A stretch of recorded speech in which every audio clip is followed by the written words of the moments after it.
Για παιδιά και νέους σε κατασκηνώσεις της Γενικής Γραμματείας Επικοινωνίας του Υπουργείου Εσωτερικών σε συνεργασία με την ΕΤ3.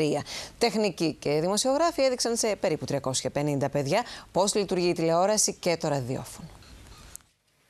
Η μονάδα εξωτερικών μεταδόσεων της ΕΤ3 φτάνει στην κατασκήνωση Ιδρύλη της ΔΕΗ στη Νέα Φώκια Χαλκιδικής. Αμέσως οι ηλεκτρονικοί πιάνουν δουλειά. Στείνουν τα μηχανήματα και οι κατασκηνωτές ηλικίας 8 μέχρι 14 χρόνων φτάνουν στο χώρο συγκέντρωσης για να δουν από κοντά πώς λειτουργεί η τηλεόραση αλλά και το ραδιόφωνο.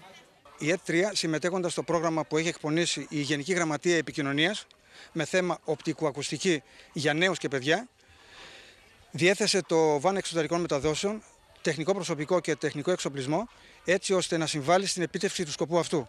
Πιστεύω ότι όλη η προσπάθεια, αν συνεχιστεί και του χρόνου με περισσότερη οργάνωση και περισσότερο χρόνο προετοιμασίας πιο μπροστά μας, θα είναι εξαιρετικά επικοδομητική. Συνολικά 350 παιδιά είδαν από κοντά τη μαγεία της εικόνας και τη γοητεία των Ερτζιανών στις κατασκηνώσεις της Επανομής, του Αγίου Νικολάου και της Νέας Φώκαιας. Ενδιαφέρουσα. Κάτι που δεν έχουμε ξανακούσει νομίζω. Και είδαμε τη τηλεόραση από την πίσω πλευρά και το ραδιόφωνο. Για το μοντάζ, για το μίξη του ήχου και κάτι άλλο παράξενα ονόματα. Ήθελα να ρωτήσω κάτι, αν η δορυφορική σύνδεση έχει την ίδια ποιότητα με την σύνδεση στην οπτική επαφή. Ναι, έχει την ίδια ποιότητα και μπορώ να σου πω ακριβώς την ίδια ποιότητα, διότι εκεί η σύνδεση γίνεται με ψηφιακό τρόπο που δεν έχουμε αλλοιώσει.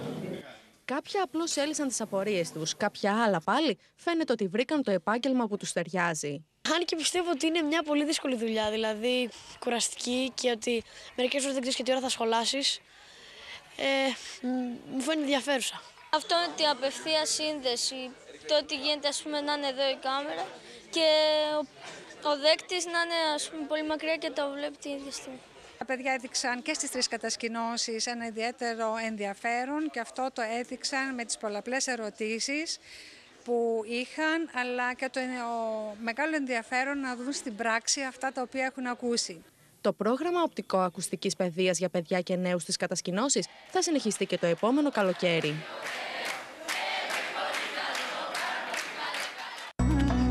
Βρε Θανάση, θα γεννήσω μέχρι να τα ανοίξεις στο μαγαζί.